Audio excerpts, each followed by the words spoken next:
Hello and welcome to that Eurovision Roundup. I'm Daniel and I'll be talking you through the news stories that broke from across the Eurovision sphere in the month of October.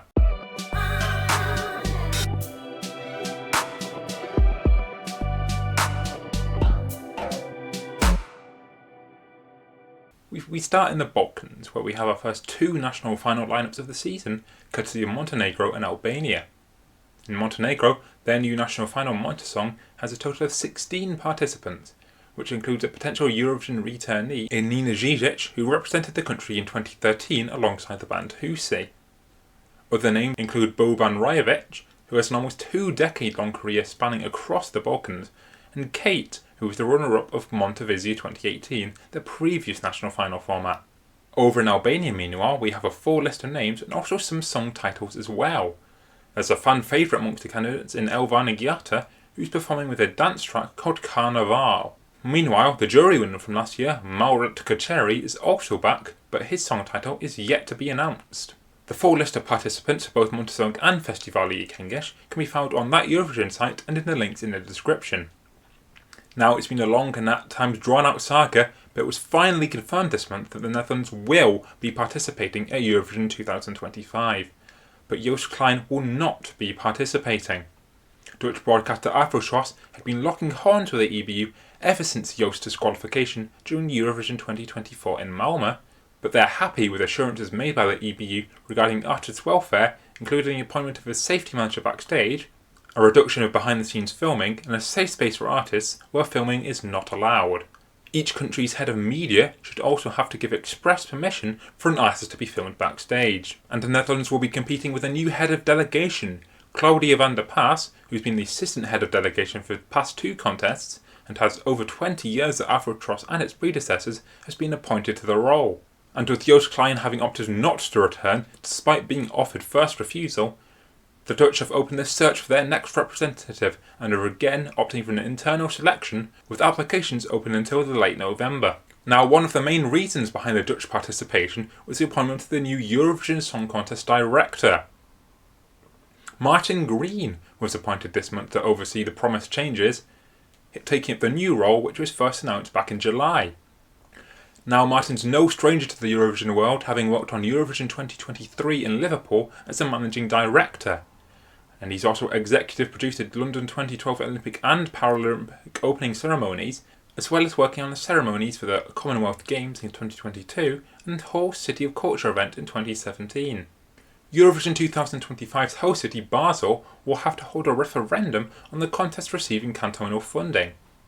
This comes after the Basel Stadtgrand Council approved 35 million Swiss francs of funding by 87 votes to 4. The right-wing EDU, however, who aren't represented on the council, oppose funding the contest and organised a petition that has received almost 4,000 valid signatures, far exceeding the 2,000 that is needed to trigger a referendum. Basel residents will head to the polls on the 24th of November to vote on the issue. Basel's cantonal president Konrad Kramer says he's confident that the residents of Basel will support the funding of the contest.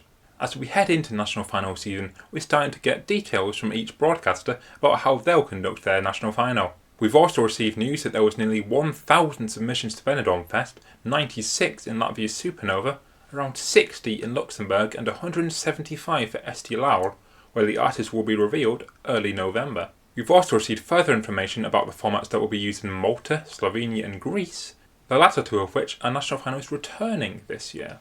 Submissions are still open in the likes of Slovenia, Greece and Serbia.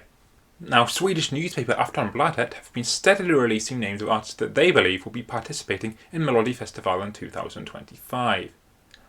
In late September, they reported that Måns Zelmerlöw was amongst the names participating, and they've since reported that he'll be joined by the likes of 4 other former Mello winners in Arvin Garner and John Lundvik. Other artists that they believe will be participating include Clara Hammerström, Annika Vickyhauder, and debutantes in TikTok stars Arwen and Bjorn Holmgren.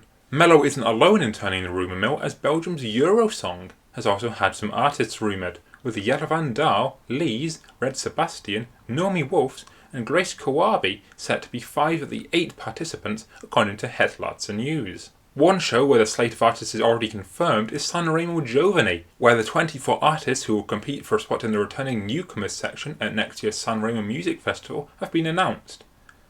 Varley LP is amongst the 24 artists. She participated last year. You can find the full list of artists on screen as well as in the description.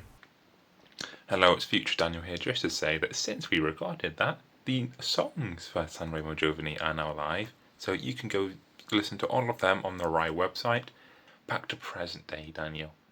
Now, Junior Eurovision is happening in just a couple of weeks now, so naturally the news has been flooding in about the contest.